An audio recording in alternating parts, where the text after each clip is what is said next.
రాష్ట్ర వైద్య ఆరోగ్య శాఖ మంత్రులు సత్యకుమార్ యాదవ్ మంగళగిరిలోని సిఎన్ఆర్ హ్యాండ్లూమ్స్ను సందర్శించారు. వివరాలు ఇలా ఉన్నాయి. ఆంధ్రప్రదేశ్ రాష్ట్ర వైద్య ఆరోగ్య శాఖ మంత్రి సత్యకుమార్ యాదవ్ మంగళగిరి హైవేలోని తెనాలి ఫ్లైఓవర్ సమీపంలో ఉన్న సిఎన్ఆర్ హ్యాండ్లూమ్స్ను ఆదివారం సందర్శించారు.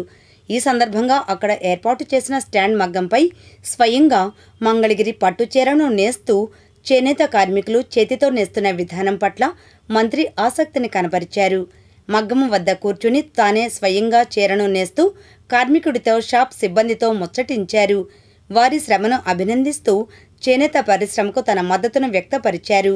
ఈ సందర్భంగా సిఎన్ఆర్ హ్యాండ్లూమ్స్లోని పట్టు, కాటన్ వస్త్రాలు, ఇతర డ్రెస్ మెటీరియల్స్ తయారీ పద్ధతులు, నాణ్యత నిర్వహణ గురించి అడిగి తెలుసుకున్నారు.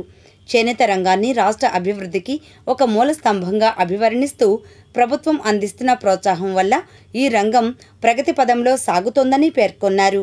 చేనేతను ప్రపంచ స్థాయిలో గుర్తింపు పొందేలా కృషి చేస్తున్నామని పేర్కొంటూ మంత్రికి కృతజ్ఞతలు తెలుపుతూ సిఎన్ఆర్ హ్యాండ్లూమ్స్ యజమాని, ఏపీ ఎంఎస్ఐడిసి చైర్మన్ మరియు జనసేన పార్టీ మంగళగిరి నియోజకవర్గ ఇన్ఛార్జ్ చెల్లపల్లి శ్రీనివాసరావు శాలువాతో సత్కరించారు.